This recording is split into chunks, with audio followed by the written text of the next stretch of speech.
Welcome back. Today I am going to replace the air filter in this 1998 Yamaha Warrior 350. Start it up and get it over to the shed.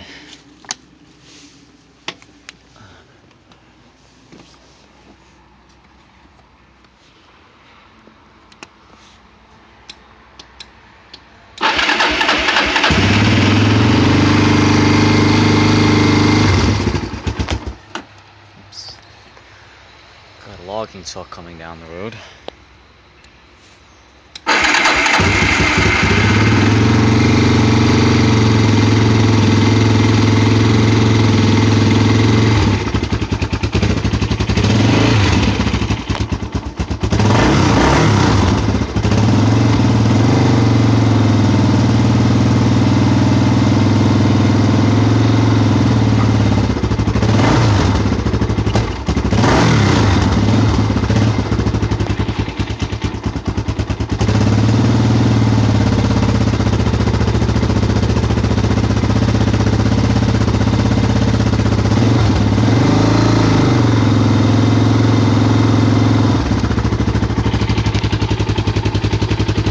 Not sure how well I'm going to be able to film this.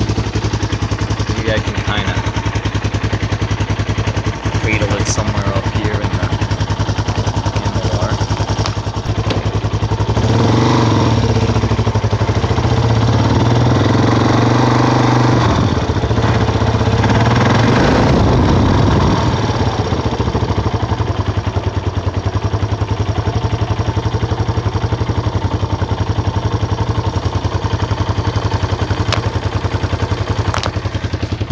Here we are back at the shed.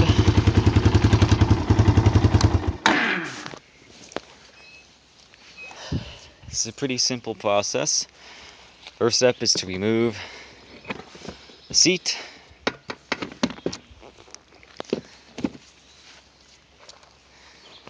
Then we need a Phillips head screwdriver to remove the 1, 2, 3, 4, and then don't forget about the 5th screw back there. And this air duct just pulls right out. And then don't forget about the crankcase breather hose. You have to disconnect that. So I brought in the air duct inside in the sink, and it's soaking. I'm washing it. I've unscrewed the screws. Now I'll lift up the cover. And we see a very, very ugly air filter with some mouse nest material down in there. That's great. Yeah, actually you can see down there, it's totally been eaten away by the mice. There's no filter left.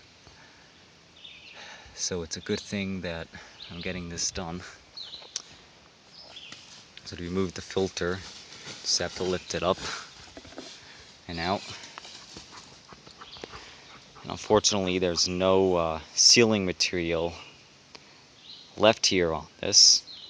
It's all just kind of disintegrated and ripped apart, so I have to clean all that up, clean out the box. Now the filter that I got, it is pre-oiled, which I felt was worth the extra money because I can never really get the right amount of oil on a filter, it seems. And this one was 20 bucks. It's a Moose Racing filter, precision pre-oiled, not just pre-oiled, but precision pre-oiled. There's a part number, 1011-0872 for those models of ATVs. Now normally what would happen to this filter, I would twist this until it was released from that little tab there, then lift it off, pull the filter off, which I need another hand to do, but because this end of it is in such bad shape and they don't give you that with the filter, I don't think I'm gonna put this one back in.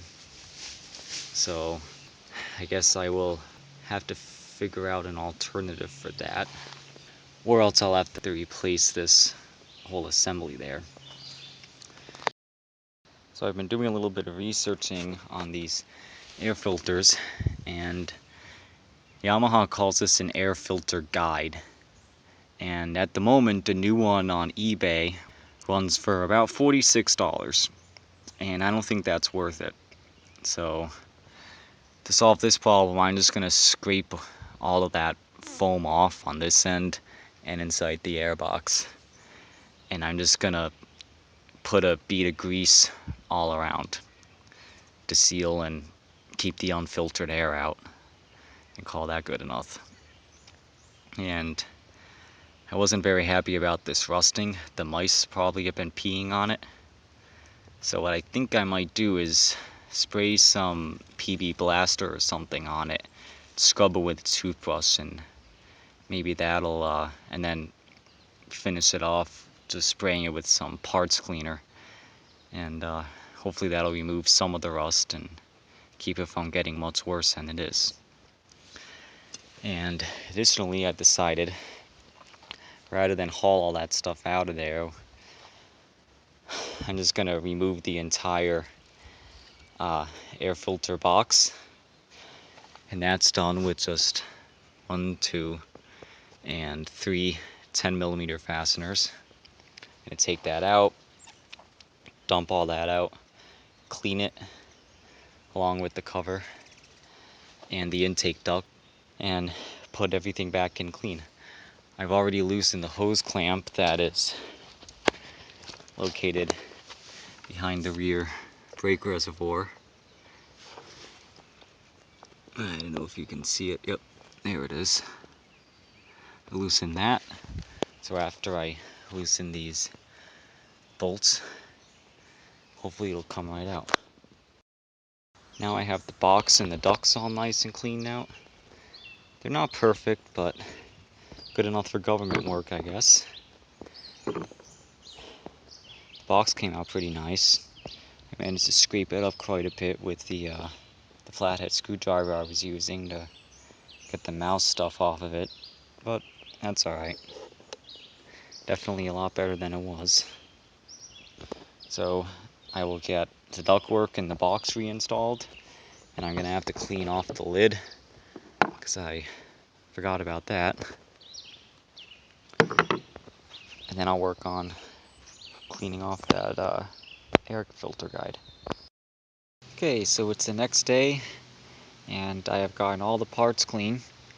And as you can see, I've pulled the new foam element over the filter guide, clean everything up as best as I could. When you go to install this filter, there's a tab that's supposed to come off the end of the guide, and you can see the hole that it's supposed to go through.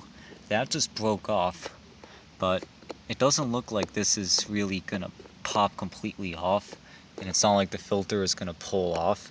It was very difficult to pull it on, so I'm not worrying about it sliding off.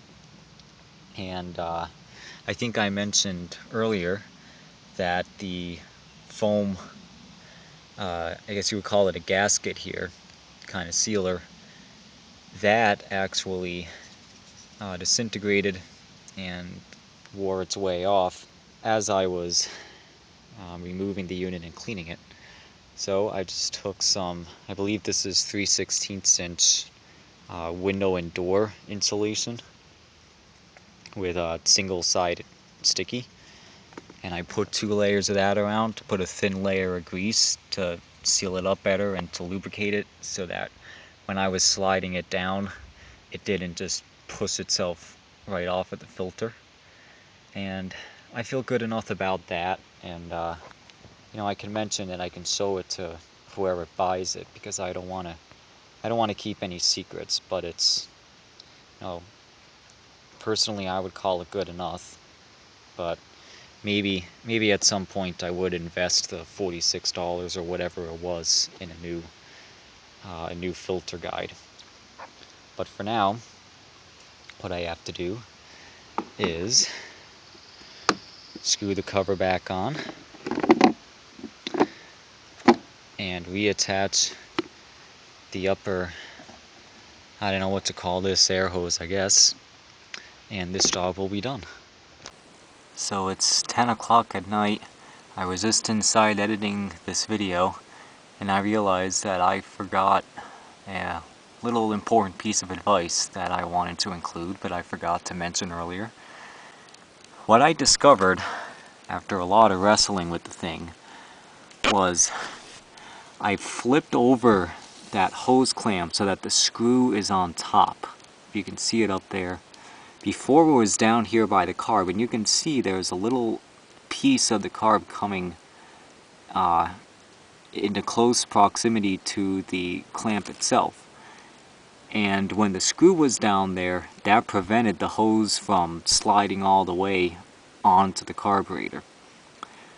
So by moving that up there, I was able to fully seat it on the carburetor on either side. Then once I got that tightened up, then I came down and I slipped it over the airbox and tightened it down there. The camera will focus on it. You get the idea. So leave the screw for the clamp on top of the carb, get that on tight first, and then move down to the airbox. This is probably one of the most important connections on the entire four-wheeler, is making sure that you only get clean filtered air into that carburetor. So just make sure that everything is good and tight. Okay, the filter replacement is complete. Now let's do a cold start. Like I said, I did this over the course of 2 days, so I haven't started it yet today.